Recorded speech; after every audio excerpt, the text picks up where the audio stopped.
ndagira ngo rero mbereke ikintu kimwe mucyumve neza mugisobanukirwe, kuko uyu munsi ndashaka kuvuga ibintu by'ubwenge, ibintu biremereye, ibintu bikomeye, tugendeye kuri audio yaturutse i Burundi, kuri gahunda ya leta y'u Burundi yafashe nk'iyo mu Rwanda bafashe, kandi si mu Burundi gusa, bigiye gufata na Uganda, bifate Kenya, byambuke bijye mu bihugu byose bya Afurika. Aho twerekeza ni ahantu habi. Reka mbanze mbumvishe iyo audio, mukurikire iyo audio. Ishingiro ryose ritegerezwa gutanga mu bushikirangaji bw'intwaro hagati mu gihugu icegeranyo c'ibizorangurwa buri myaka 5 kigizwe n'imigambi y'iterambere iryo shingiro rigiye kurangura gisunze intumbero n'imigambi igihugu cashizeho. Rigasabwa gutanga buri tariki 30 Nyakanga icegeranyo c'ivyaranguwe mu mwaka uba urangiye. Muri ico cegeranyo hakabamwo urutonde rw'ivyo ishengero ritunze, amafaranga yinjiye n'ico yakoze, kumwe n'impapuro zibanki zivyemeza. Ivyo ni bimwe mu biri mw'itegeko rishasha nimero 1/30 ry'umukuru w'igihugu ryo kuwa 16 Nyakanga mwaka 2022 rigenga amadini n'amashengero mu Burundi, rigiye gutangura kuja mu ngiro kuva kuri wa 16 Nyakanga mwaka 2024. ngira ngo hari icyo mwumvise munyarwanda, hari icyo wumvise kuri iyi voice. Murundi hari icyo wumvise, abari hirya no hino mu bihugu bitandukanye, diaspora b'abarundi n'abanyarwanda, mwumvishe iki? Turavuga abantu bavuga ko bamaze kumenya Imana, bamaze kwizera. Nicyo wumvise muri ibi ngibi? Mutekereza iki ku byo murimo kubona amareta y'isi arimo arakora? Uyu munsi ndashaka kuvuga gatoya ku kintu kirebana na Babuloni, n'isohozwa ry'ubuhanuzi bwo gusenyuka kwa Babuloni, kandi Babuloni isenywe n'ubutegetsi bw'isi. Njewe ndashimira za leta kuko zirasohoza iby'Imana yashatse. Amadini mubona yose arimo kugera ajya munsi y'ukuboko kwa za leta. Icyo cyo mu kimenye ni kizigera na rimwe kibaho. Umwuka wera, mpemu yera, uhemburwa kwitorera, cyo bita reveil, bigomba kuba ku mukristo person. Amadini yose, yaba ayifite imyemerere ya Christianism, yaba amadini yandi afite indi myemerere, bose bagomba kujya munsi y'ukuboko kwa za leta, bakagendera ku mategeko n'amabwiriza leta zibahaye. Umwami atararangiza ayo magambo, haza ijwi rivuye mu ijuru riti, yewe mwami Nebukadinezari, ni wowe ubwirwa, ubwami bwawe ubukuwemo, bazakwirukana bagukure mu bantu, ubane n'inyamaswa zo mu ishyamba, kugeza uzamenyera ko isumba byose ariyo itegeka ubwami bw'abantu, kandi ko bw'imikamo wo ishaka. Ya mahembe 10 babonye na nyamaswa bizanga marayo, bimunyage, bimucuze, birya inyama ze, mutwike akongoke, kuko Imana yashyize mu mitima yabyo kuri byagambiriye no guhuza inama no guhanya amaswa ubwami bwabyo, kugeza amagambo y'Imana zasohorera. Ukwiriye gusobanukirwa Babuloni niki? Cyo ni cyambere. Cya kabiri, ukwiye gusobanukirwa kubera iki yiswe Babuloni. Icya gatatu, ukwiye gusobanukirwa uburyo iyi Babuloni ari nk'icyorezo, ari virus yo kurimbura inyoko muntu ndetse n'abantu bitirirwa izina rya Yesu Kristo. Kane, ukwiriye gusobanukirwa icirwaho iteka ry'iyi Babuloni ndetse n'uw'Imana izakoresha kugira ngo icirweho iteka. Noneho icya gatanu, ugasobanukirwa kubwo buhanuzi ubaka kanya burimo gusohora. Yaravuze ngo mbona ko uwo mugore asinze amaraso y'abera n'amaraso y'abahowe Yesu. Mbona ko uwo mugore asinze amaraso y'abera n'amaraso y'abahowe Yesu. Mbona ko uwo mugore asinze amaraso y'abera. Reka mbabwire iki kintu mu cyumvi. Ni ukuvuga ngo nta gishobora guhindura ko Babuloni ihinduka Babuloni. Nta gishobora guhindura ko amadini yose yinjira muri system politics iri hano muri iyi si. Ntacyo wahindura. Imyemerere yose iri hano muri iyi si, muri aya madini yose igomba gukontororwa n'inzego z'ubutegetsi buri hano muri iyi si. Kuko Babuloni byari bimeze kwa Nebukadinezari, yaba n'iyobokamana rizima rigomba kujya munsi y'ukuboko kwabo. Ritemeye, abatabyemeye bagomba gutotezwa, bagomba kwinjizwa mu gutotezwa, kuko bari kunyuranya n'amategeko agenga. Kubera iki rero? Nuko igihe kigeze kirimbuka rya Babuloni, kandi kurimbuka kwa Babuloni Yesu agomba gucyura itorero rye, kuko agiye kuryeza ku muvuduko mwinshi. Impamvu yihera agiye kuryeza, azatujyana muri amazu meza yaduteguriye, nitugerayo tuzahora turiri, zaba kumwe na Eliya, zaba kumwe na Abrahamu, tuzahora turirimba reka tugusuze kandi tukwifuriza amahoro y'Imana wowe ubana natwe ugafata umwanya ugakurikira ubutumwa bwiza butambuka kuri Iron TV shakiro ry'ubutumwa bwiza bwami bw'Imana. Amahoro y'Imana bane nawe ahuri. Turasuhuza abari mu Rwanda mwese mukurikira ubutumwa bwiza, bene data dusangiye urugendo rujya mu ijuru. Turasuhuza abari mu Burundi, turasuhuza abantu bose bari mu bihugu byacu bya Afrika babasha kumva ururimi rwacu, ndetse namwe mwese muri ku yindi migabane, yaba umugabane wa Europe, n'abari ku mugabane wa USA, abari ku mugabane wa Asia, ndetse n'abari ku mugabane wa Oceania. Mwese Imana ibaha umugisha cyane. Hanyuma amazina yanjye ni Jalik Ikingeneye, ni pasiteri, nkaba nkora umurimo w'umisiyoneri. Tukaba tuyoboye umuryango witwa Iron Family of Jesus Christ Ministries International. Ni umuryango w'abana b'Imana, w'abakristo, w'abantu biyemeje gusohoza misiyo Yesu yasigiye itorero yo kwamamaza ubutumwa bwiza, atari ukwicara ngo bajye muri ariya mazu yitwa insengero biberemo barinde basaziramo, ahubwo barasohoza icyo Yesu yavuze muri Mariko 16 umurongo wa 15 kugeza ku murongo wa 20, ndetse no muri Matayo 28 umurongo wa 19 n'umurongo wa 20, ndetse no mu byakozwe n'intumwa igice cya mbere umurongo wa 8. Abo rero bamaze kumenya ko ari cyo baremewe, ari cyo bahamagariwe, nicyo barimo barakora. Ikindi harimo benshi bamaze gusobanukirwa neza ko idini ari irembo rijyana abantu ikuzimu, cyangwa ni irembo rihuza abantu na Satani. Amadini yose ari hano muri iyi sabo barabisobanukiwe, barabimenye neza, kandi bikoreye ubushakashatsi barabibona, batega amatwi bumva inyigisho, basobanukirwa neza yuko nta butumwa bwiza bw'ubwami bw'Imana buri mu madini. So ni abantu rero bari mu bihugu bitandukanye ku isi yose, ku migabane yose turabafite. Hanyuma bari muri uwo muryango, abandi baracyakomeje kujoininga kugira ngo tubashe gusohoza icyo umwami yadutumye, niturangiza tuve mu isi dutahe. Kuko Yesu yavuze ko tugomba kugenda, kandi igihe cyose umwana atumviye umubyeyi ahura n'ibihano. Niyo adahuye n'ibihano ntabwo abona umugisha wa kibyeyi.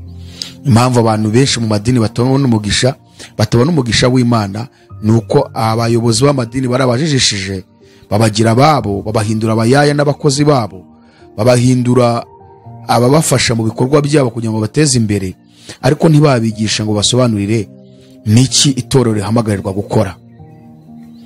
Noneho rero birangiza aho kubona umugisha babona imivumo. Bituvuze umuvumo wa mbere no kuba ubugingo bwawe uhora wumva budakura, ngo wumve urezwa, wumve uratera imbere mu gukizwa neza, kandi wumve utera imbere mu guhishurirwa Kristo. Kuko Paulo yandikiye Abakolosayi igice cya mbere umurongo wa 11, Paulo yavuze ibintu bine tugomba guteramo intambwe.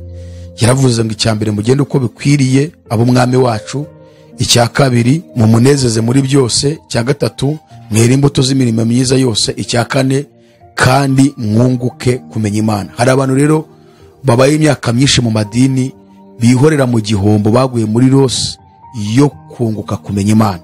Rero abantu bakubiye muri uyu muryango wa Iron Family ni abantu bamaze kunguka kumenya Imana, basobanukiwe neza kimana ibahamagarira. So uyu mwana rero yatumviye umubyeyi hari jyahura n'imivumo. Mu madini benshi bifitiye imivumo no kuba ubugingo bwabo butejejwe mu mwami Yesu, badakura ngo bagire ku rwego rw'agakiza kuzuye. Ikindi hari n'ababonye imivumo batabona n'ibibabeshaho mu buzima busanzwe ngo koko babone ko hari ibintu babona. Ikindi ugasanga hari n'abifitiye umuvumo w'ibirwara bitabavaho, kandi bavuga ngo bageze ku Mana ishobora byose. Iyo Mana ishobora byose idashobora kubohora umuntu bikagucanga. Rero Satani yigisha abayobozi b'amadini, abaha strategy yo kubabeshya, bazana icyo bita deliverance, bazana icyo bita counseling. Nabyo kandi ari ikinyoma cya Satani. Ngo tukudelivure kugira ngo iyo myuka y'imikoshi ikuveho. Iyo myuka y'imikoshi ikuveho, ahubwo uriho umuvumo, ntabwo wigeze usohoza icyo so yagutumye. Imana yatubwira kugenda, nitubwira kwicara ngo dukorera abapasiteri n'ababishop n'abapotere n'abapadiri ndetse na papa n'abasenyeri. Ukicara ku ntebe aho ngaho muri iyo nzu yitwa ngo ni kiliziya, ngo ni urusengero ukorera pasiteri imyaka 3, 5, 10, 15 ntabwo ushobora kubona umugisha uva ku Mana. Yesu yaravuze ngo nitugende twamamaza ubutumwa bwiza. So rero nuko umuryango wacu meze, abantu benshi barawujoininga buri munsi. Ushaka kwifatanya natwe, ureba aho ngaho kuri screen yawe uri kureberaho kiganiro, ukareba muri description ya Iron, urasangamo link ya WhatsApp, hanyuma ujoininge tukwakira. Ariko n'umuntu uje atabarizwa mu idini runaka. Twebwe ntabwo iby'amadini tukibirebaho, turebera agakiza kacu mu ijambo ry'Imana. Aderesi yacu ni Yesu, ntabwo aderesi ari inzu yubatswe ikitwa urusengero. Ni Yesu no gukurikiza ijambo ry'Imana gira gute rivuga. Uwo muntu wamaze kumva kufasha umwanzo wo kuva mu madini kuko ntacyo yakumariye muri ayo matiku n'intambara n'ibindi, nibwo wemere kujoininga umuryango wacu, ukaza tugafatanya. Tugira amateraniro iminsi ne mu cyumweru, twigamo ishuri rya Bibiliya, Bible study. Duterana kuwa 2, kuwa 4, kuwa 6 no ku cyumweru, kuva 3 z'ijoro kugeza 5 z'ijoro, ugendeye ku masaha y'u Rwanda n'u Burundi. Amasaha meza abantu bafite umwanya wo kwiga ijambo ry'Imana. Dukora amasengesho twebwe kuko ijambo ry'Imana kuryumva no kwisobanukirwa kugira ngo ugire iyo inspiration, nuko ugomba kuburyiga kandi ukanasenga, ubundi ukirinda ukaba maso. Ibyo bituma urushaho gukura. Ubu rero turi masengesho iminsi 21 ku isi yose, abanyamuryango 21 yo kwisonzesha, kwiyiriza ubusa. Kandi mu by'ukuri abantu bari guhembuka buri munsi. Uyu munsi rero tugiye kuganira ku bintu bikomeye, ariko mbere ko tuganira, kubera ko tugiye kuvuga ibintu bikomeye bisaba ubwenge n'ubuhanga kugira ngo umuntu wese abyumve, reka tubanze dusenge, niturangiza mbumvishe audio mfite aha ngaha, ubundi nyivugeho ibintu bikomeye cyane. Uri Imana ikomeye, uri Data wa twese, uri intwari mu ntambara, uri ibyiringiro by'abakwizera, uri amahoro yacu. Waradutsindishirije ubwo wemeraga kubambwa ku musaraba i Karuvari, ukamena amaraso y'igiciro cyinshi kugira ngo abazakwemera bazakwizera bose bazakizwe nawe. Umwanya mwiza twinjiyemo no kwamaza ubutumwa bwiza, turakwingiza ngo nubane natwe kandi tugirire neza. Ubutumwa bwawe ababukurikiye hirya no hino ku isi, Mwami, bubagirira umumaro, n'abandi bazabukurikira mu kindi gihe cyose, Mwami, buzababohore. Turagushimiye kuri kumwe natwe, icyubahiro kibi cyawe mu izina rya Yesu, amen. Reka mbanze mbumvishe iyo audio, mukurikire iyo audio.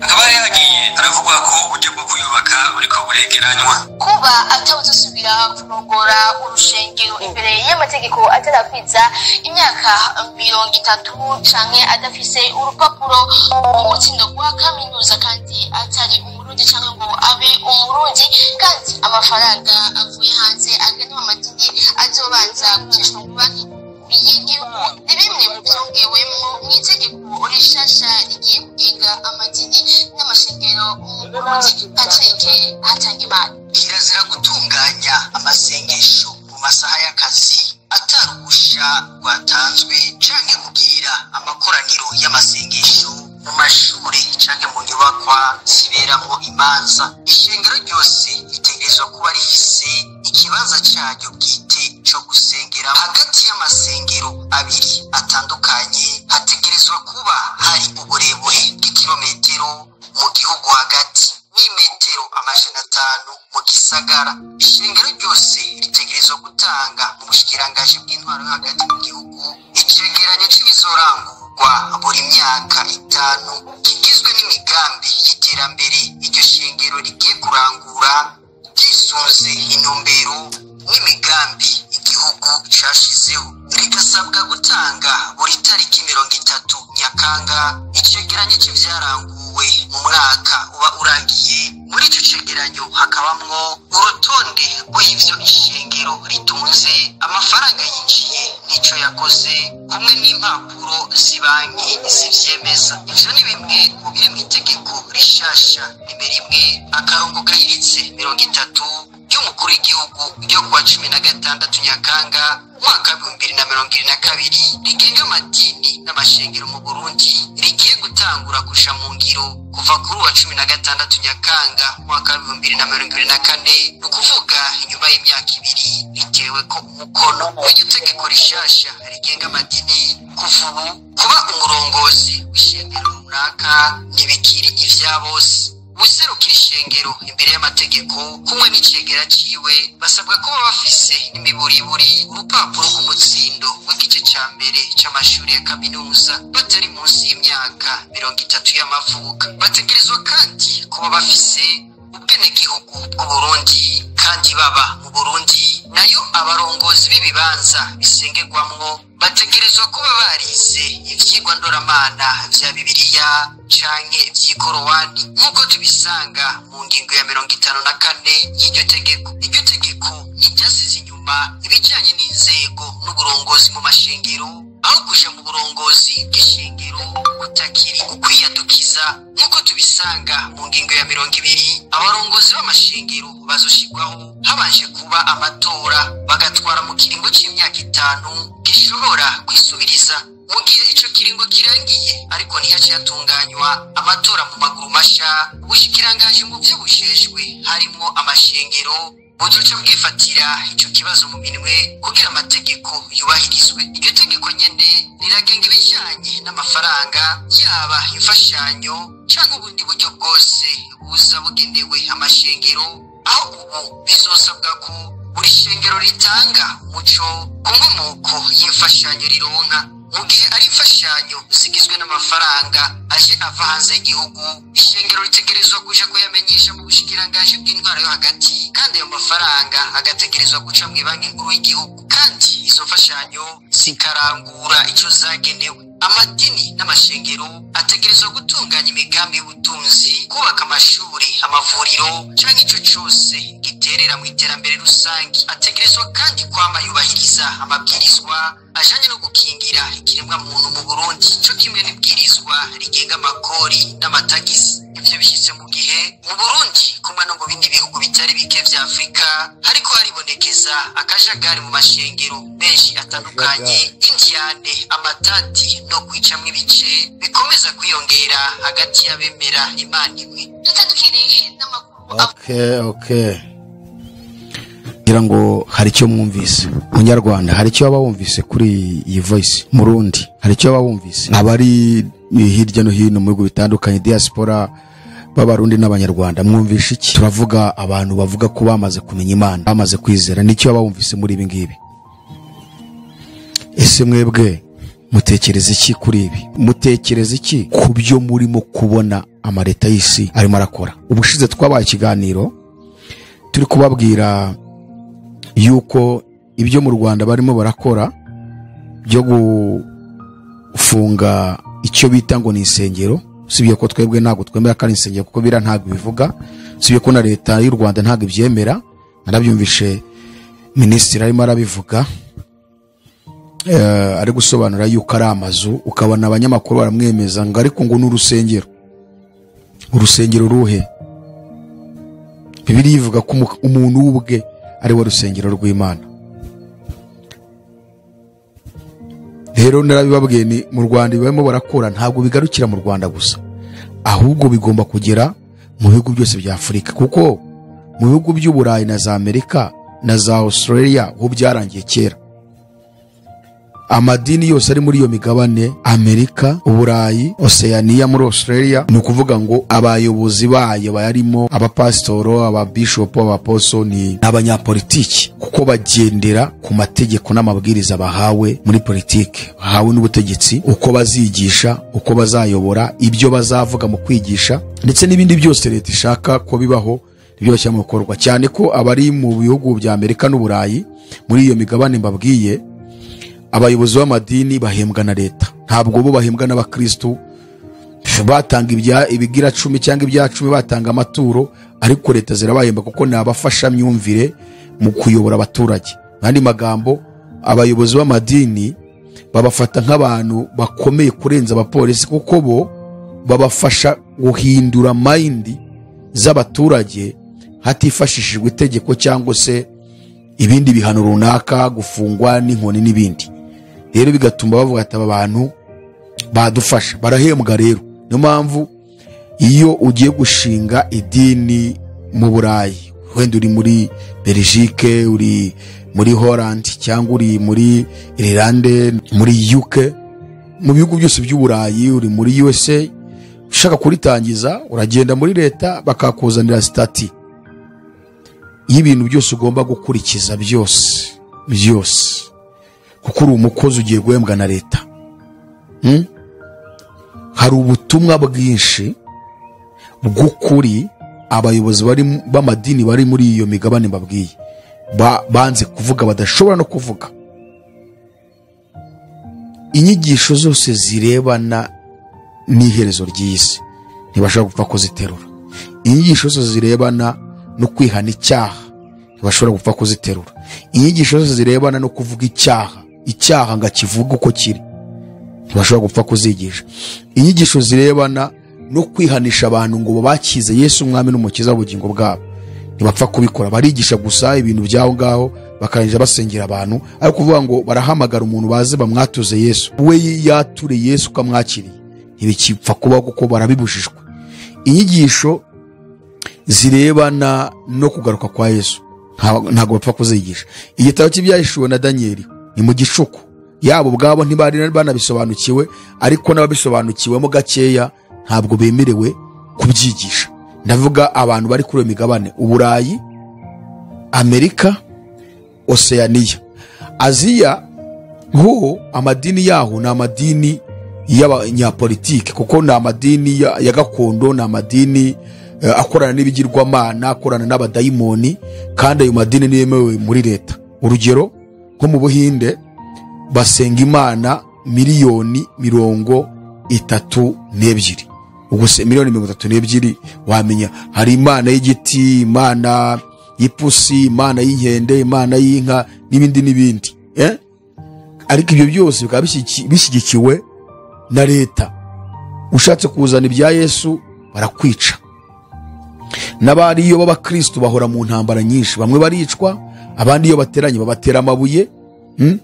Noneho ndagira ngo mwumve ibintu isi duhagazemo n'icyerekezo turimo kwerekezamo ntabwo ari ahantu horoshye, aho twerekeza ni ahantu habi. Ndagira ngo rero mbereke ikintu kimwe mucyumve neza, mugisobanukirwe, kuko uyu munsi ndashaka kuvuga ibintu by'ubwenge, ibintu biremereye, ibintu bikomeye, tugendeye kuri audio yaturitse i Burundi, kuri gahunda ya leta y'u Burundi yafashe nk'iyo mu Rwanda bafashe. Kandi si mu Burundi gusa, bigiye gufata na Uganda, bifate Kenya, byambuke bijye mu bihugu byose bya Afrika. Mu birebana n'iki? Mu birebana nuko amadini yose, yaba ayifite imyemerere ya Christianism, yaba amadini yandi afite indi myemerere, bose bagomba kujya munsi y'ukuboko kwa za leta, bakagendera ku mategeko n'amabwiriza leta zibahaye. Ushobora kwibaza ngo why twagiye tubaho mu buzima tubeshywa mu madini, bakatubeshya amadini twawozemo ngo Imana ngizagaruka ngo ku itorero ryayo ngirisukeho ngo umwuka wera. Ubwo itorero ni idini barimo baravuga, ntago nibuza banavuga rya torero rya Kristo ku rwego rw'isi, ahubwo baravuga kuri ka kantu k'agace kamwe. Urugero wenda ngo Adventiste cyangwa ADPR, akumva ngo nyine ngo niho Imana izagaruka, ngo Imana izongera ngo isuke umwuka wera. Suka umwuka wera mu idini. Amadini mubona yose arimo kugenda ajya munsi y'ukuboko kwa za leta. Icyo cyo mukimenye ntikizigera na rimwe kibaho. Umwuka wera, mpwemu yera, uhemburwa ku itorero, icyo bita reveil, bigomba kuba ku mukristo person wenyine, si rusange mu birebana n'ibi bibina by'amadini. Kuko amadini yose agomba kugendera munsi y'ukuboko kwa za leta. Abayobozi b'amadini bagomba byanga byakunda kumera nk'abanyapolitike, bakaba abapolitisiye, babyanga babyemera. Niyo mpamvu bashaka ko umuyobozi wese agomba kuba icyambere yarize. niba udafite amashuri y'isi asanzwe ngo ufite nibuza kavuge nibuza kuva kuri masters kumanuka, ukaba ufite nibuza diploma ya kaminuza cyangwa se masters yayo mu mashuri y'isi siyansi, ugomba kuba ufite nibuza lisansi muri teoloji, kuko teolojiya nayo bagushyira muri sisitimu irebana n'imiyoborere n'imigendekere iri hano muri iyi si. Iyo kwiga teolojiya nibuza ukava muri segonderi kuzamuka muri kaminuza, byanga byakunda ntabwo uzabura kwigamo histoire, yaba histoire de l'église, yaba histoire irebana n'iyi si, uzigamo byanga byakunda politique, uzigamo philosophe, uzigamo siyansi, uzigamo leadership, haba mu birebana n'imyemerere ndetse n'itari imyemerere, birangira n'ubundi bagushyizemo ya ideology irebana n'imiyoborere y'iyi si. Hanyuma uze rero ushinga idini, ubundi umupolitisiye ufite idini, byanga byakunda niko bigomba kumera. Ngewe ndashaka kubabwira iki kintu rero, kandi ngewe ndashimira za leta kuko zirasohoza iby'Imana yashatse. Mbere yuko mbisobanura ko ziri gusohoza iby'Imana yashatse, katumanze dusome Bibiliya. Nitumara gusoma Bibiliya mbasobanura ibintu mu byumve neza. Birakwiriye ko muri ibi bihe bya none abakristo nyabakristo bicara bakarambya ibirenge muri Bibiliya, bakiga bagasoma igitabo cy'umuhanuzi Danieli, bagasoma igitabo cy'ibyahishuwe, bagasoma ibimenyetso byose byo kugaruka kwa Yesu, bagasoma inzandiko za Pawulo, bagasoma bakumva, ubyanga ubyemera utabisoma uzarimbuka, kuko uzisanga nawe muri icyo kigare. Kuko amadini yose amaze kujya mu ntuza, ay'Uburayi nabibabwiye, Amerika, za Oceania, yo n'ubundi byararangiye. Abayoboke bayo, ndavuga nk'aya madini amaze kuba decentralization, ari organize. Urugero ndavuga Presbyterian, Presbyterian, Anglikani, Batista, Adventiste umunsi wa karindwi, ADPR yo ni national, hanyuma Abatemwe de Jehova n'abandi babyanga babyemera. Abayobozi bagomba kugendera munsi y'ukuboko kwa leta, hanyuma kandi bagatanga inyigisho bahawe, babwiwe n'ubutegetsi. Bivuge ngo babayoboki rero nabo ubwo bikaba byarangiye nyine bakagira ngo barakigishwa ijambo rizima ariko atari rizima. So reka tubanze dusome twumve icyo Bibiliya ivuga. Tugiye gusoma mu gitabo cy'Itangiriro, nicyo tugiye guheraho. Itanguriro niko mu Kirundi bavuga, Itanguriro ibice 11 kuva ku murongo wa mbere kugeza ku murongo wa 4. Haravuze ngo isi yose yari ifite ururimi rumwe n'amagambo amwe. Bagenda berekeye iburasirazuba, babona ikibaya kiri mu gihugu cy'Ishinari, barahatura. Barabwirana bati, mureke tubumbe amatafari tuyotse cyane. Kandi bagiraga amatafari mu cyimbo cy'amabuye, bakayafatanisha ibumba mu cyimbo cy'ibyondo.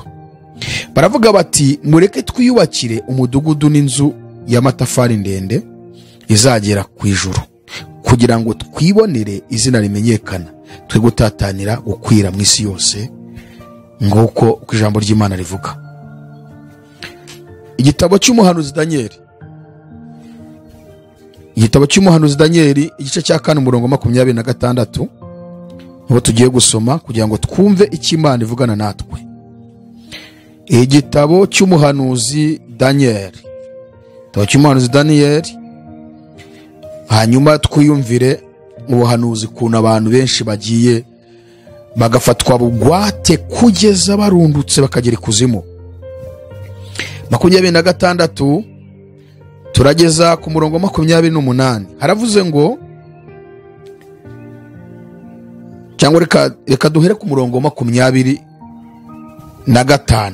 Hashize amezi 12 umwami yari i Babuloni arambagira mu rugo ibwami, aravuga ati, ngiye i Babuloni hakomeye niyubakiye ngo habe umurwa wanjye nturaho, nkubakishije imbaraga z'amaboko yanjye ngo haheshe ubwami bwanjye icyubahiro.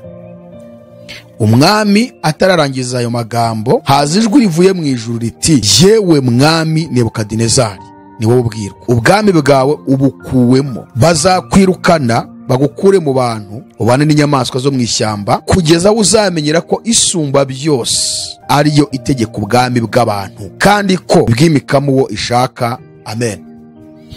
Ibyahishuwe, umbabarire unkurikire aya magambo turimo gusoma ko ndashaka kuvuga ibintu bikomeye. Ibyahishuwe igice cya 17, ndashaka gusoma iki gice mpereye ku murongo wa mbere nihuse. Kandi haza umwe muri abamarayika 7 bari bafite za nzabya ndwi, arambwira ati, ngwino nkwereke iteka marayika ukomeye azacirwaho, yicara ku mazi menshi. Ntiwamenye mu isi basambanaga nawe, abari mu isi bagasina inzoga arizo busambanyi bwe. Anjyana mu butayu ndi mu mwuka, mbona umugore yicaye ku nyamaswa itukura yuzuye amazina gutuka Imana, ifite imitwe 7 n'amahembe 10. Uwo mugore yari yambaye umwenda w'umuhengeri n'uw'umuhemba, yari arimbishijwe n'izahabu n'amabuye y'igiciro cyinshi n'imaragarita. Mu ntoki ze yari afite igikombe cy'izahabu cyuzuye ibizira n'imyanda y'ubusambanyi bwe. Mu ruhanga rwe afite izina ry'amaberane ryanditswe ngo, Babuloni ikomeye, nyina w'amaraya kandi nyina w'ibizira byo mu isi. Mbona ko uwo mugore asinze amaraso y'abera n'amaraso y'abahowe Yesu.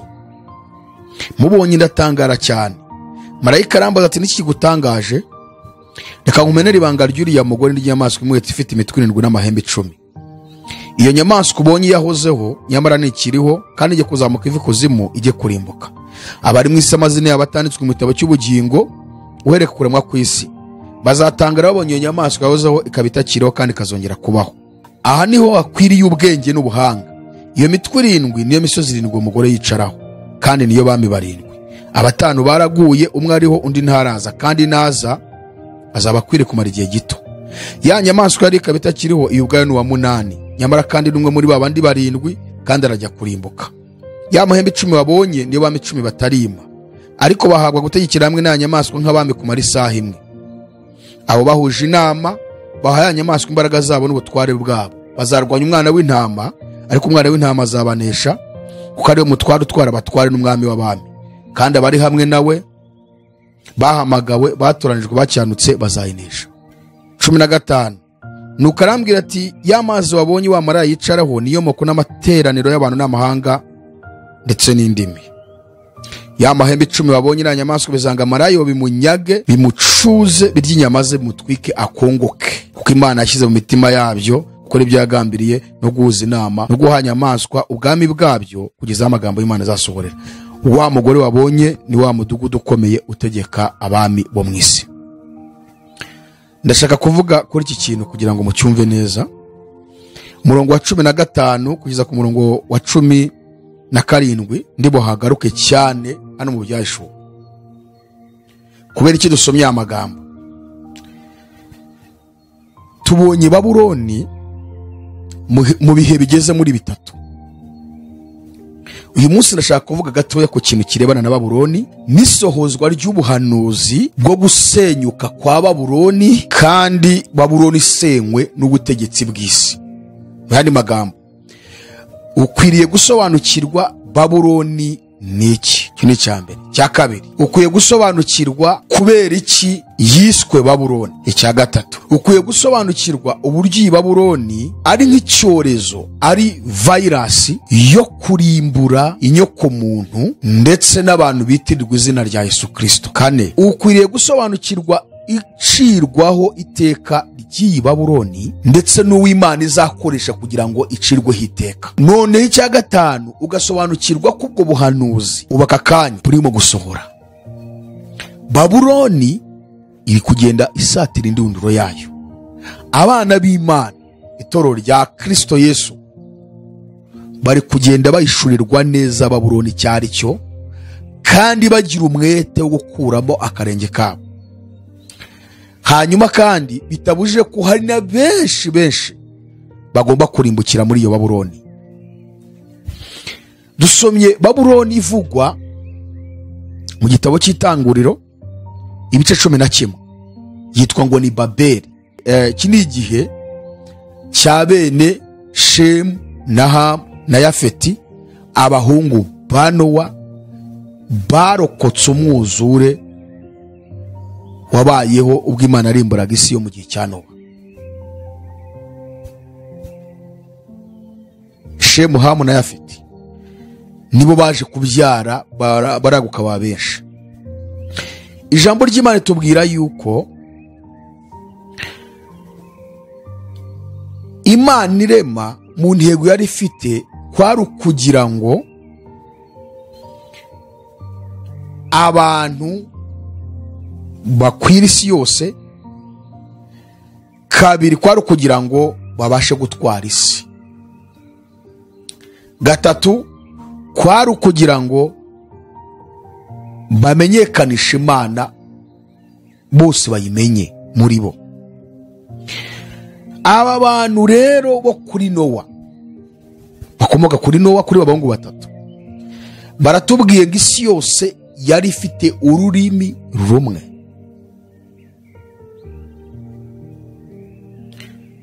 Bagenda berekeje mu kibaya cy'Ishinari, bagezeyo baturayo. Iki ni igihe cy'umugabo witwa Nimurodi. Arangije abasaba yuko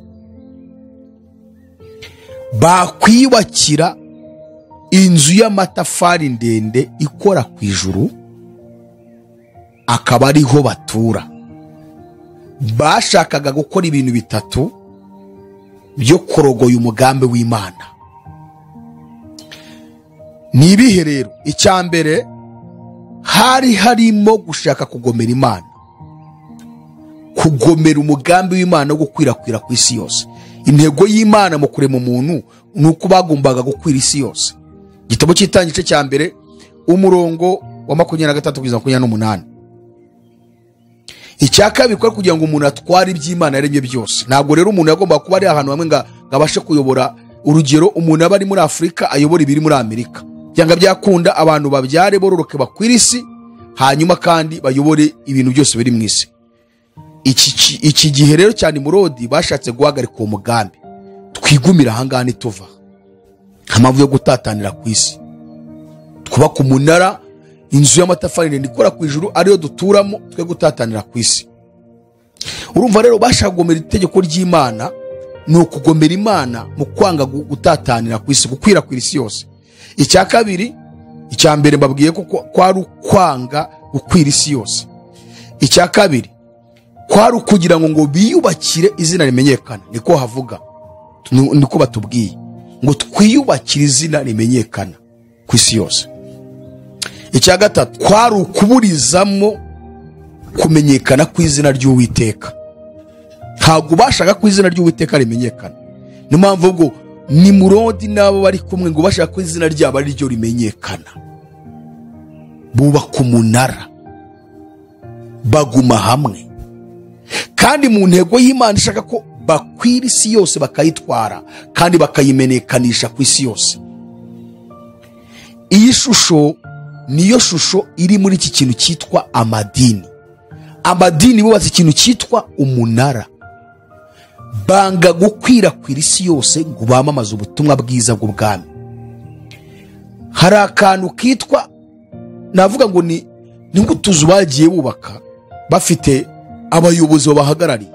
Abantu bakubaka ikintu bakabaho hantu ngo barigishwe ijambo ry'Imana, bafite ababayobora, ni representant egare, ni papa, ni musenyeri, ni bishopu, ni apostle runaka, n'izindi tape z'abandi bayobozi babahagarariye. Uwo ni umudugudu, ariko noneho bakusanyije abantu ngo batava aho ngaho. Abantu bakabaho hantu bakarinda basazira, adasobanukiwe Imana, nta wundi muntu ahinduye kandi akavanga arakijijwe. icyo nicyo Nimurodi yakoze. Iriya shusho ya Nimurodi mu kibaya cy'Ishinari yo kubaka umunara, inzu y'amatafari ndende ikora ku ijuru, ngo banga kugira ngo bakwirakwire isi yose, bashaka kwiyubakira izina rimenyekana, nibyo amadini yakoze.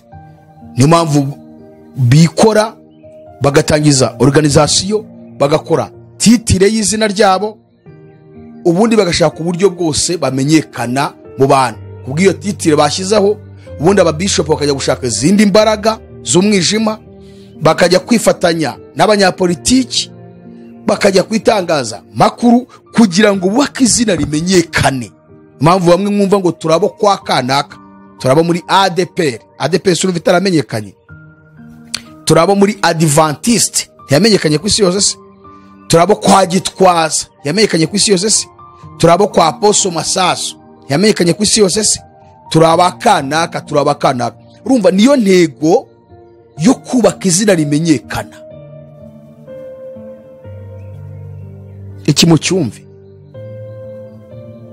Kandi ugasanga abo bantu ntibakura mu ijambo ry'Imana, ntibakizwa ngo ubone barahindutse nyaguhinduka neza, ntabwo bajya kuvuga ubutumwa bwiza. Kandi Yesu asigiye itorero misiyo yo kugenda, abigishwa barabatoje imyaka 3, arabwira ati nimugende namwe abo muzahindura bazajye guhindura abandi, none abandi barabicaje basaziye aho ngaho.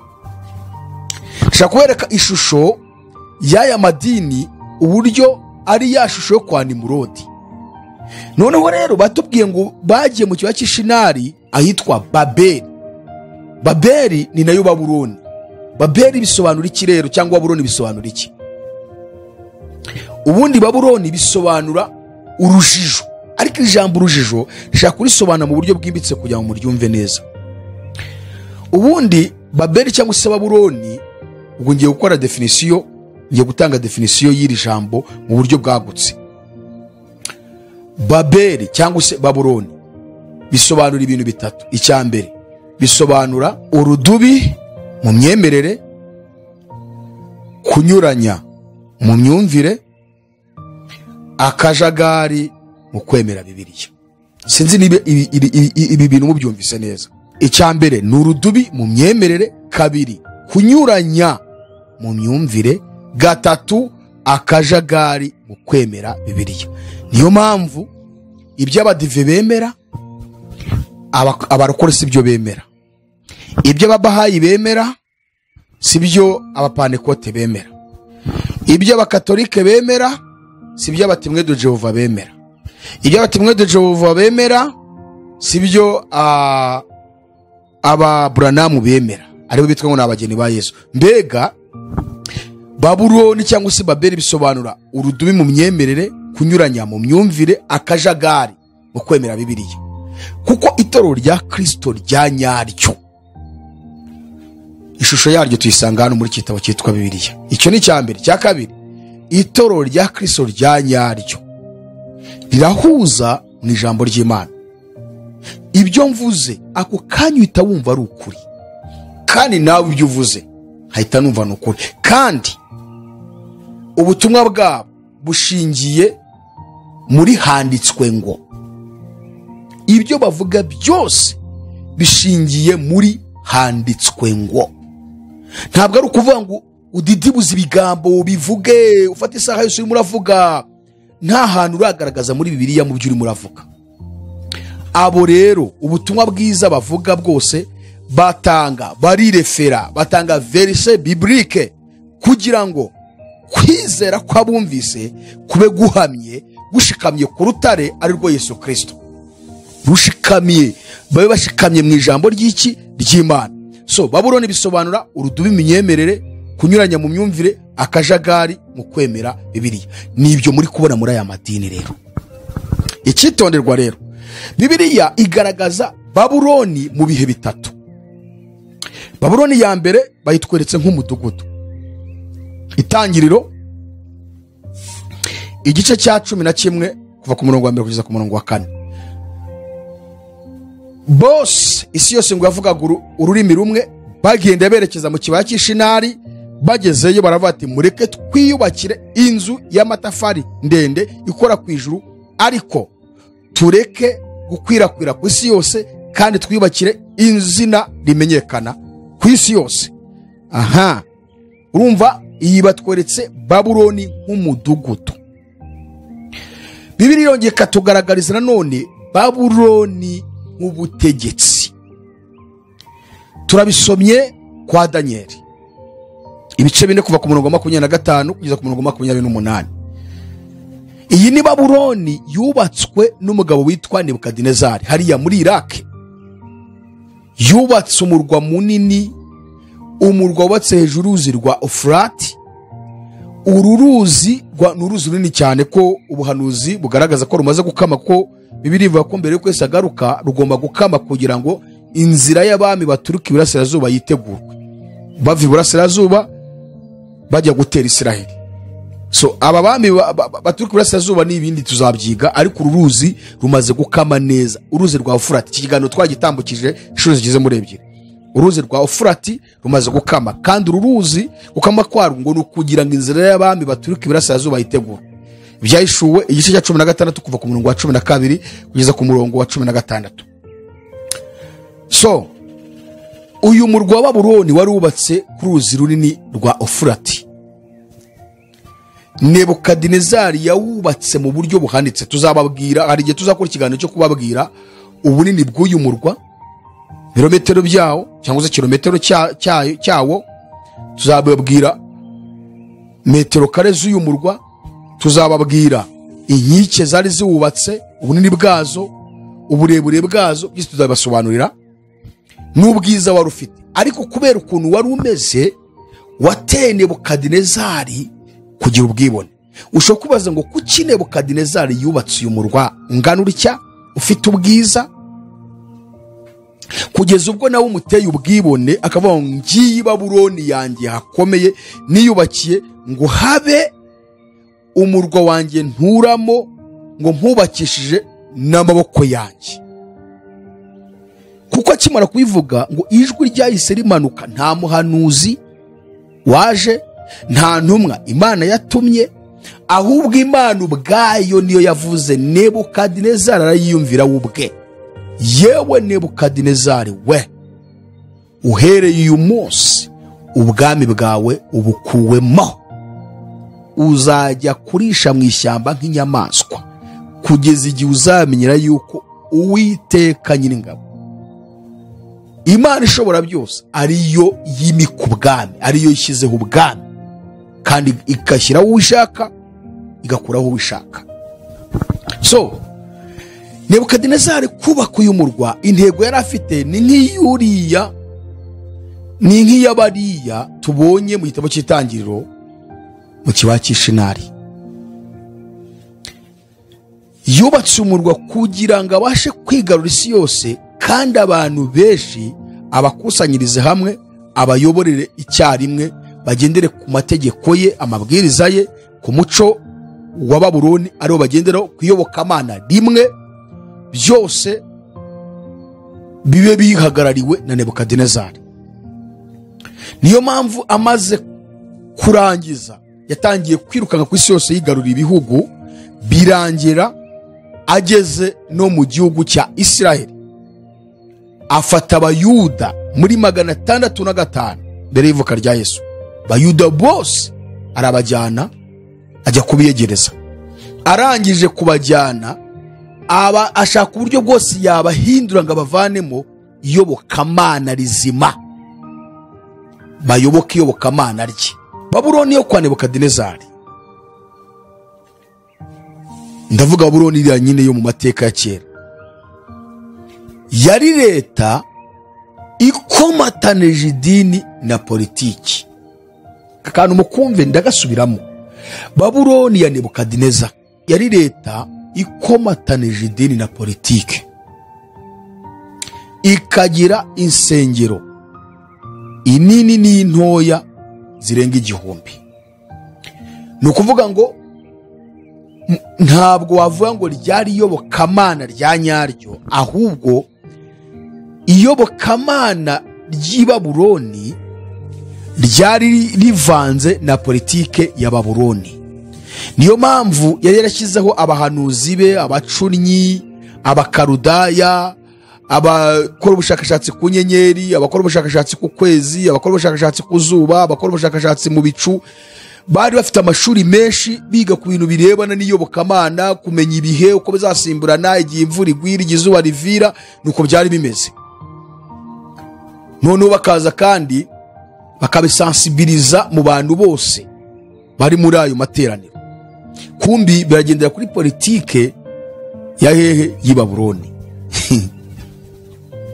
So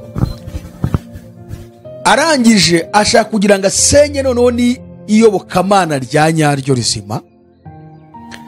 Aragenda ajya i Yerusalemu, ubwoko bw'abayuda bwose arabutwara, ba Danieli, ba Shadaraki, ba Bedenego, ba Meshaki n'abandi benshi, ba Ezekiel n'abandi, bashaka uburyo bwose babakuramo Imana. Bari abahungu, yaba Danieli, Saduraka, Meshaki, Bedenego, aya mazina yose bafite. Danieli yitwaga Belteshazari, hanyuma Shadarake, Abedenego ndetse Meshaki, aya ni amazina y'ibigirwamana by'i Babuloni. Bashatse uburyo bwose bakoropamo iyobokamana ry'Imana nyir'isi n'ijuru. Abo mu majyaruguru, muri ya miryango 10 yari yaragiye mu majyaruguru ahitwa Samariya, ndavuga mu majyaruguru ya Yerusalemu, batwawe n'Abashuri muri za 710 mbere y'ivuka rya Yesu.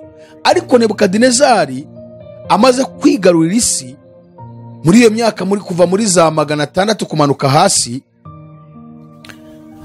yongera nanone kandi kujya muri Ashuri na ya miryango yose n'Abashuri bose arabigarurira, kandi abasaba ko bagomba kuyoboka iyobokamana rye. Muribuka ko hari igihe yakoze ishushanyo agitereka mu kibaya cyitwa Adura, ategeka abantu mu moko yose ko bagomba kuramya icyo gishushanyo. Hano mu bihugu byose ayoboye bakikubita hasi bakakiramya. Umva yari amabwiriza, bari bafite ikoranabuhanga ryabo rituma n'abandi bo mu bindi bihugu bamenye yuko isaha yo kuramya icyo kigirwamana yageze. Abari Babuloni bagomba kubarara, ariko n'ibindi bihugu byagombaga gukora ibyo umwami yavuze, kuko Babuloni bari bafite ikintu ni bamwe mu bantu bagize ikintu cyitwa tekinoloji ikomeye mu bihe bya kera. So rero nandi kubasobanurira noneho Babuloni nk'ubutegetsi, ariko ikaba yari leta ikomatanije idini na politike. Vuga ngo iyobokamana ry'ibigirwamana, iyobokamana rya nyaryo, byose bari barabifashe babivanga na politike. Gusenga ibigirwamana, guterekera kubandwa, ubucunyi, ubupfumu, ibiki byose, ndetse n'iyobokamana rya Isiraheli hamwe na politike, byose babihuriza hamwe, bubaka isengero nini n'intoya zirenga 1000, bakajya bajya muri izo ngoro bakajya guteraniramo, ariko ari uburyo bwo kurwanya umuremyi w'ijuru n'isi. Iyo ni Babuloni nk'ubutegetsi. Mbabwiye Babuloni nk'umunara, umudugudu, mbabwiye Babuloni nk'ubutegetsi. Noneho tugeze kuri Babuloni irebana n'imyemerere, imyizerere. Niyo dusanze hano mu Byahishuwe cye cya 14 kuva ku murongo wa mbere. Baratubwiye ngo haza umwe wo muri baba marayika 7 bari bafite za nzabyandwi, arambwira ati, ngwino nkwereke iteka marayika ukomeye azacirwaho yicara ku mazi menshi. Urumva noneho hano bavuze maraya, kandi imbere bavugaga Babuloni. Uyu maraya ivuzwe ni ya Babuloni nababwiye, kuko hano Yohana agiye guhita bisobanura ku murongo wa 2. Aravuga ngo anjyana mu butayu ndi mu mwuka, mbona umugore yicaye ku nyamaswa itukura yuzuye amazina yo gutuka Imana, ifite imitwe 7 n'amahembe 10.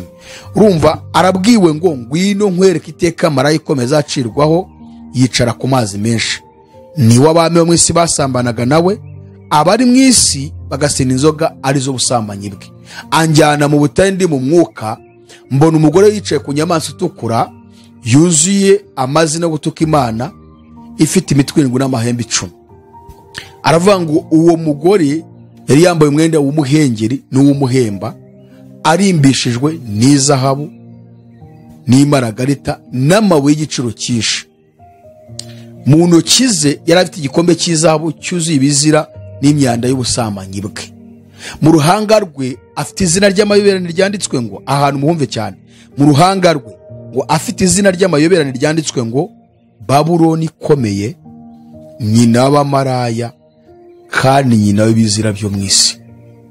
Mwumva ikintu gikomeye rero noneho Yohana agiye kuvuga. Yaravuze ngo mbona ko uwo mugore asinze amaraso y'abera n'amaraso y'abahowe Yesu. Mbona ko uwo mugore asinze amaraso y'abera n'amaraso y'abahowe Yesu. Mbona ko uwo mugore asinze amaraso y'abera n'amaraso y'abahowe Yesu. Aha urimo kwibwira iki? Utekereje iki? Urumva noneho twatangiye ari Babeli, urujijo, urudubi mu myemerere, kunyuranya mu myumvire, akajagari muri Bibiliya, byose bikabyara confusion, urujijo. Itangiye ari umudugudu wo kubumbira abantu hamwe ngo be gukwirakwira ku isi yose kuko Imana bishakaga. Icya kabiri, biyubakira izina rimenyekana ku isi yose. Icya gatatu, kwanga ko izina ry'Uwiteka ryo rimenyekana ku isi.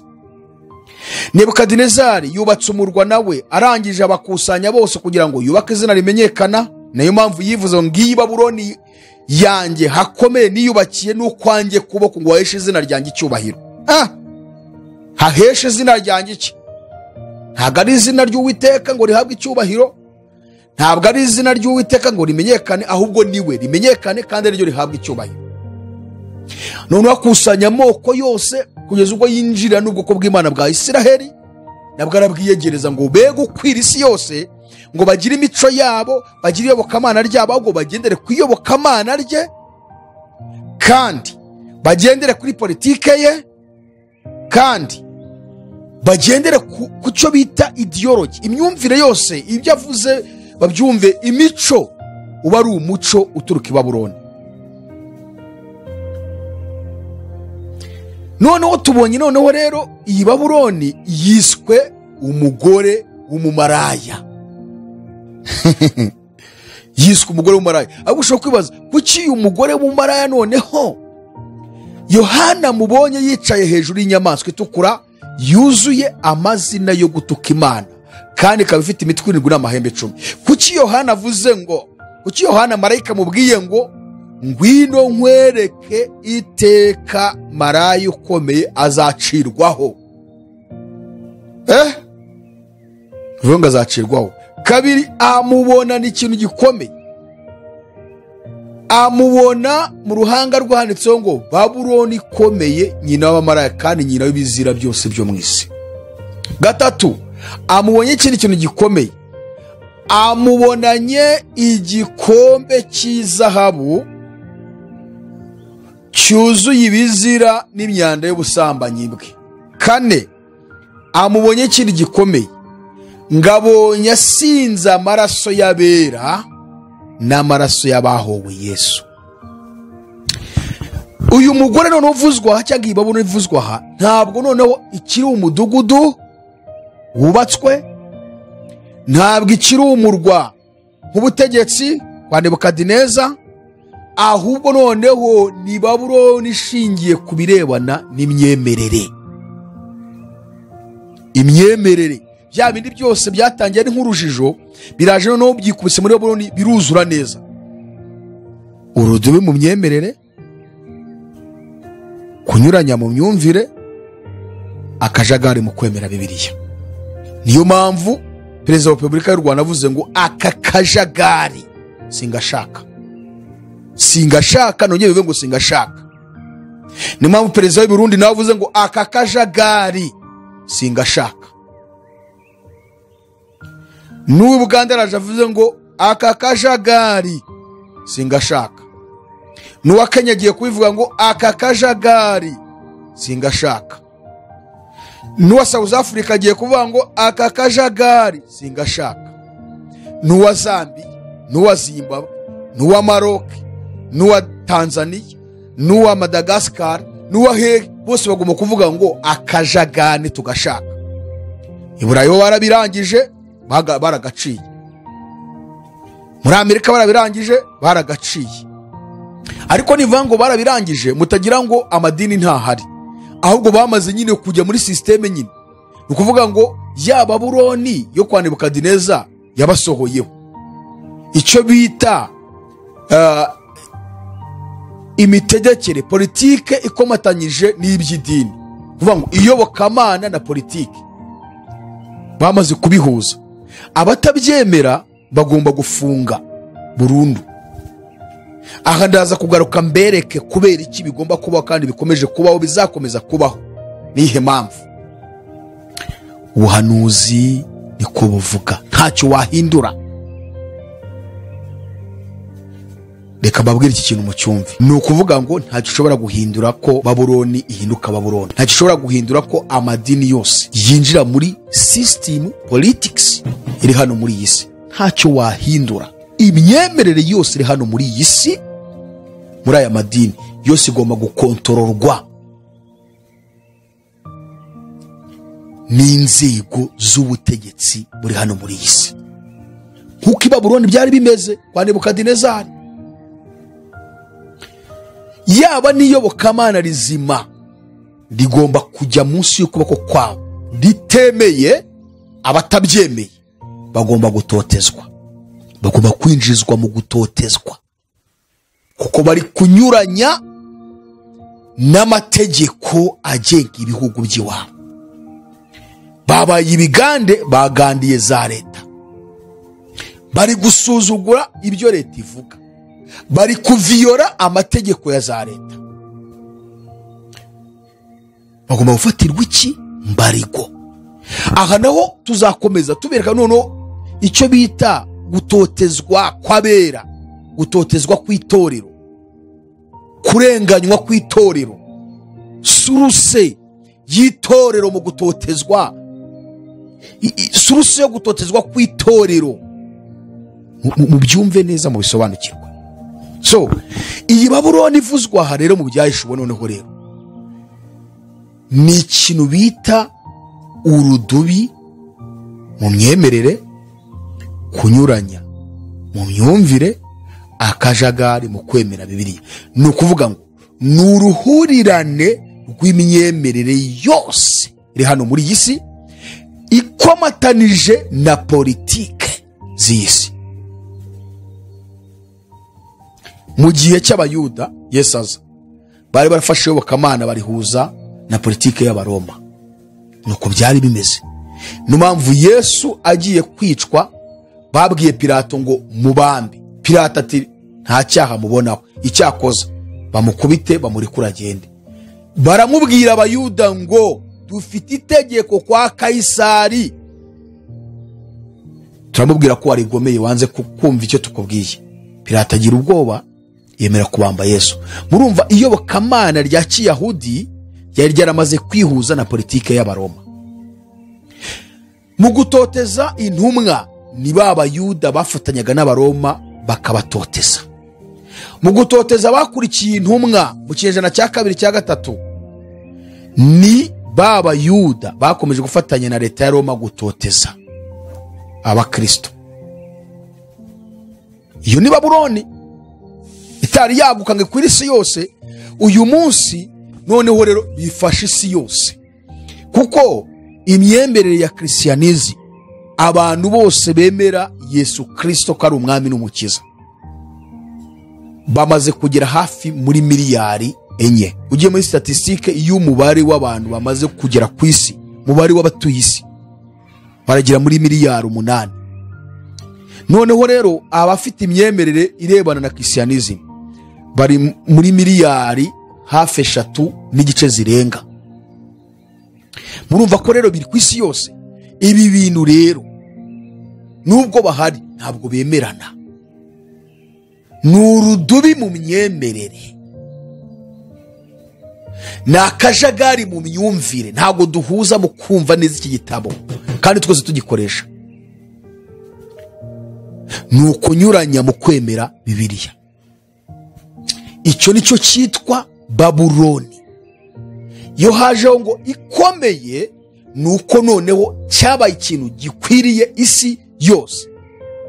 Ntabwo kibarizwa iki kiriroko, ntabwo kibarizwa mu gihugu runaka gusa, ntabwo kibarizwa ahantu runaka gusa, si umugabane umwe, ahubwo noneho ni ku rwego rw'isi. Ubukristo buri ku isi yose, Isilamu iri ku isi yose,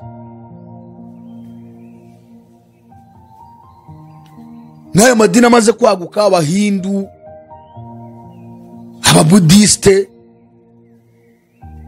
So icyo nicyo bita Babuloni. Definisiyo yayo nayibabwiye: urudubi mu myemerere, kunyuranya mu myumvire, akajagari mu kwemera Bibiliya. Akaba ari kigaruka kikitwa maraya. Bibiliya ivuga, havugwamo abagore bageze muri 3. Ubuhanuzi bwa Bibiliya, bene data, birakwiriye ko noneho twicara, noneho iki nicyo gihe tugezemo noneho cyanyacyo cyo kugira ngo noneho twigishe, twige, dusome igitabo cy'umuhanuzi Danieli, igitabo cy'ibyahishuriwe Yohana. Igihe kirageze noneho sasa. Ubu cyo nicyo gihe kigeze. Abashaka kwiga muze twige, abatabishaka mugene mujye kurimbuka. Abashaka kumenya mugahinduka muze muhinduka, abatabishaka murimbuke. Kuko ubu noneho twicaye neza muri ubu buhanuzi, neza tubwicayemo. Yaba ibyo Danieli yeretswe mu gice cya 7, inyamaswa nyabonye, intare, idubu, ingwe n'inyamaswa nini yari ifite amahembe 10. Yaba ibyo yeretswe mu gice cya 8, ipfizi y'intama y'amahembe 2 n'isekurume y'ihene ifite ihembe rimwe ryari hagati y'amaso yayo. Yaba ibyo yeretswe mu gice cya 12, yaba yeretswe mu gice cya 2, ibyo yabonye Nebukadinezari arota, ngabona igishushanyo kigizwe n'ibice bigeze muri 4, harimo izahabu, umutwe, igituza n'amaboko by'ifeza, inda n'ibere by'umuringa, amaguru, ibyuma n'ibirenge, ibyuma bivanze n'ibumba. Ibyo nibyo twicayemo. Dukwiye kwicara tukabyiga. Icyitonderwa, tutabyiga mu buryo duhuza n'ibyo twize mu madini yacu. Ko buri dini ryose rifite ko ryabyigishije, teolojiya ifite ko ibyigisha, mu buryo bwose kugira ngo abantu bikurura abantu. Dukwiye kwicara mu buhanuzi bwa Bibiliya, tukivanamo, tukamana tukikoropamo ibyo twigishijwe mu madini. Urugero, Abadiventiste babyigisha ukwabo, kuko babyigishijwe n'uwitwa Ellen G. White. Ellen G. White, fondateri, umugirwakazi watangije idini y'Abadiventiste mu 1844. Bisa nk'ariko byatangiye kuwitwa William Mirere. Ibitabo yanditse rero, harimo igitabo cyitwa Abakurambere n'Abahanuzi, harimo icyitwa Uwifuzwa ibihe byose, harimo n'icyitwa Intambara ikomeye. Ibi bitabo uko ari 3 byaforomase Bibiliya, ashyiraho imyizerere ye, abantu barayikurikira bakagira ngo barajya mu ijuru kandi bajya kurimbuka. Iyo bavuze igitabo cy'Abakurambere n'Abahanuzi, yibanze ku birebana na Ancien Testament, isezerano rikuru. Agira bimwe ashyiramo byanyabyo, agira ibindi ahindura, abihindura uko yumva bishaka. Ubona yarayiforomase isezerano rya kera. Uwifuzwa ibihe byose ni Nouveau Testament, isezerano rishya, kuva kuri Matayo kugera kuri Yuda. Naho yagiye maraforomatashi, aravangavanga, ahindura ubutumwa Yesu yavuze, ahindura ubutumwa intumwa zavuze, ibyo ba Pawulo banditse, ibyo ba Petero, ba Yakobo banditse, avuga ibyo arabivangavanga. Akagira bimwe avuga bizima, akagira n'ibindi avuga bye bwite, n'ibindi ahawe n'abadayimoni. Ageze ku kitabo cyitwa Intambara ikomeye, ndetse akanagihuza n'icyitwa Ibyaduka byo mu minsi y'imperuka. Ariko Intambara ikomeye yibanze ku gitabo cy'ibyahishuriwe Yohana.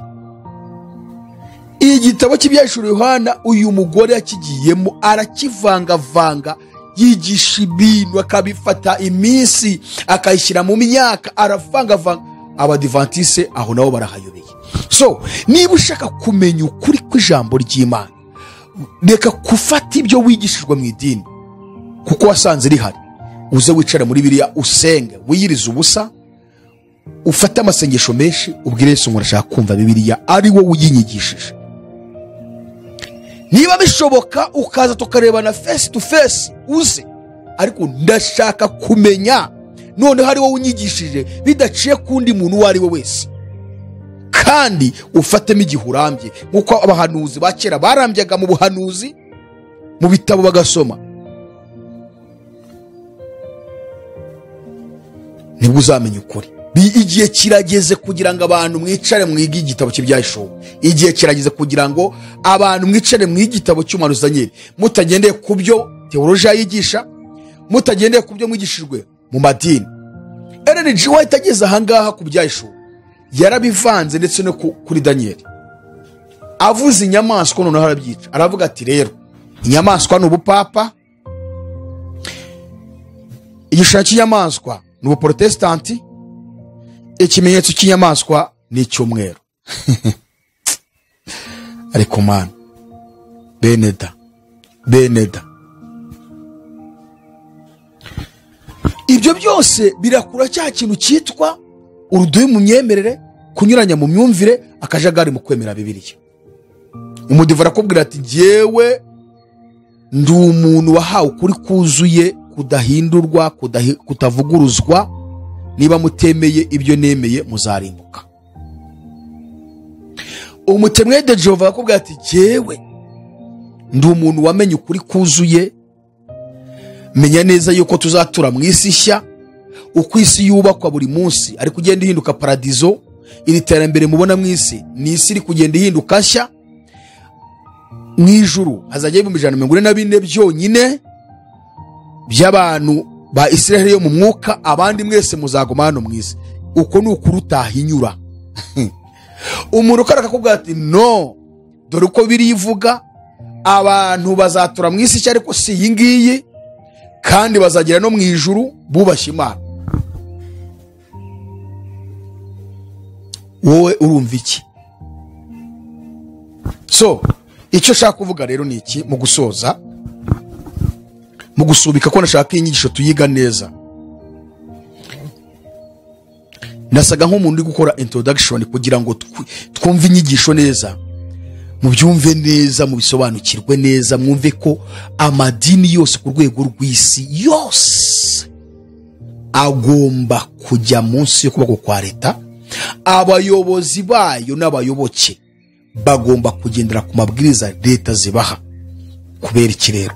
Nuko igihe kigeze kirimbuka rya Babuloni, kandi kurimbuka kwa Babuloni Yesu agomba gucyura itorero rye, uko agiye kuryeza ku muvuduko mwinshi. Impamvu yihera agiye kuryeza nuko mu gihe amadini yose amaze kujya munsi y'ukuboko kwa za leta, abayobozi bayo bakaba ari abantu bose baforomwe na za leta n'abategetsi b'isi. Abayoboke bakagendera ku byo abayobozi babo bababwiye nabo bahawe na za leta. Abana b'Imana b'ukuri bamara kubisobanukirwa bakanga kugendera kuri ayo mabwiriza, bagomba kwinjira mu gutotezwa. Icyitondero, mu gutotezwa rero niko kwezwa kw'itorero. Niyo mpamvu umuhanuzi Daniel yabivuze. Reka mbasomera ahantu mu gitabo cy'umuhanuzi Daniel aho mu byumve neza. Igitabo cy'umuhanuzi Daniel ibice 12. Umva kuntu itorero rigomba kumera kugira ngo Yesu aricyure. Umurongo wa 8 kugeza ku murongo wa 10 haravuze ngo ndabyumva ariko sinabimenya, mpera ko ndabaza ni databuja ikizaheruka ibindi muri ibyo ni ikihe? Aransubiza ati igendere Daniel, kuko ayo magambo ahishwe kandi afatanishijwe ikimenyetso kugeza igihe cy'imperuka. 10 benshi bazatunganywa, bazezwa, bazacishwa mu ruganda, ariko ababi bazakomeza gukora ibibi, kandi nta ntumwe muri bo uzayamenya, ariko abanyabwenge bazayamenya. Abo ni twebwe rero abanyabwenge. Benshi bazatunganywa kabiri bazezwa, gatatu bazacishwa mu ruganda. Uruganda. Ariko ababi bazakomeza kuba babi, bazarushaho. Nukuvuga ngo rero itorero mu kwezwa ari nako kugaruka kuri cyura, n'abantu bagiye kubibona neza uburyo amadini yose yamaze guteshwa agaciro n'ubutegetsi bw'isi, hanyuma akajya muri control ya za leta, agakontororwa na leta. Kandi leta z'isi nazo zifite abandi bari kuzituga, ya miryango ikorera mu ibanga iri hano muri iyi si, ariko abifite ibyo ikorana na Satani mu buryo bw'ibanga. The Freemasons,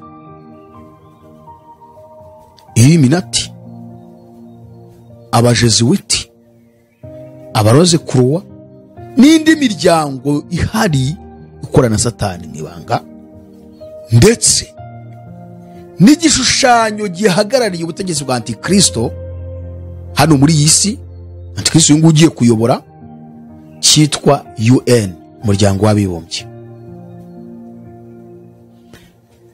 Mu gihe cy'abakristu bo mu kinyejana cya mbere n'icya kane n'icya gatatu, kamvuge wenda mu ntangiriro z'ikinyejana cya kane muri 313 bw'umwami w'abami Constantino yimaga, noneho agahuza itorero na politiki, agahuza imyizerere ya nyayo na politiki ye, bigatuma itorero rihinduka kadubi, rikazamo uruvange.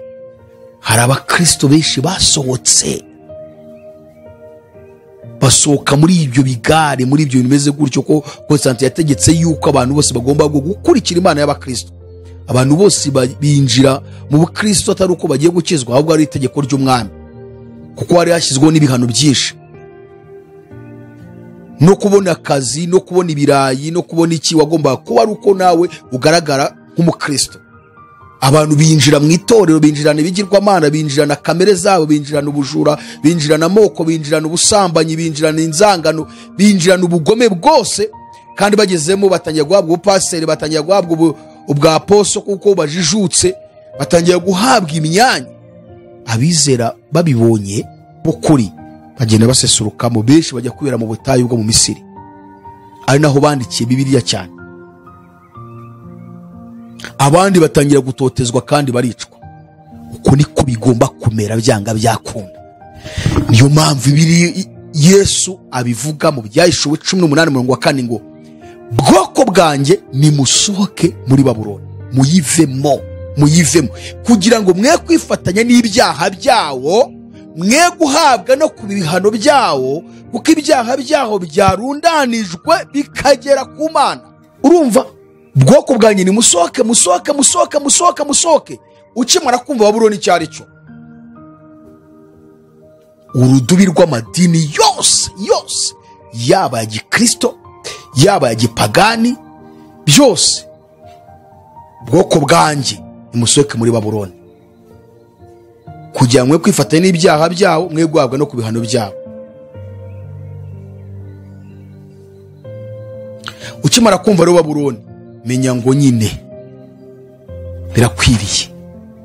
So dusubikiye aha ngaha, tuzagaruka tubereka noneho rero igice cya 17 umurongo wa 15 uburyo ibyo leta ziri gukora ziri hano mu isi, ibyo u Rwanda rwakoze rukomeje gukora, kandi ibyo abantu barimo gukora, ibyo Uganda bagiye gukora, ibyo muri Kenya bagiye gukora, ibyo muri Zambia bagiye gukora, Zimbabwe, Malawi, Madagascar, Burkina Faso, Togo, Mozambique, Zambia, za Senegal, zahe, aho hose, n'ibyo mu bihugu by'Uburayi na za Amerika na Australia bakoze, byose ni ukugira ngo Imana icireho iteka Babuloni. Kandi mu gucirwaho iteka kwa Babuloni ni nako kwinjizwa mu gutotezwa, itorero rikinjira muri bya bindi byitwa gutunganywa, kwezwa, gucishwa mu ruganda. Kandi ababi basigaye muri Babuloni bakarushaho bagakomeza kuba babi kugeza barimbutse. Nzagaruka rero mbibereke ukuntu Imana ariyo yabishatse ko leta zibikora. kugira ngo itorero ryezwe Yesu aze kuricyura. Iki mukimenye. Reka dusenge. Turagushimiye Mwami w'ijuru n'isi, ubanye natwe muri iki kiganiro kandi ukomeje kumvisha abantu ubutumwa bwiza. Turasenze kugira ngo umuntu wese ahari abashe gusobanukirwa imvugo yawe, kandi utarakwizera akwizere, uwari waraguye abyuke, uwari mu rujijo rwiba bisobanukirwe, twese turusheho kwitegura kugaruka kwawe. Ndagushimiye ko rero ubanye natwe, ikiganiro kizagere kuri benshi, kizahindure benshi. Cyubahiro kibi cyawe mu izina rya Yesu, amen. Murakoze cyane, Imana ibahe umugisha. Hanyuma ikiganiro nakagaruka. Shalom shalom.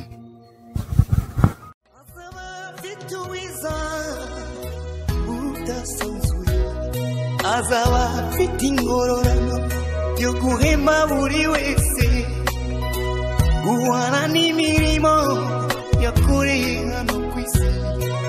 Nawe nshuti yanjye aza kwambika ikamba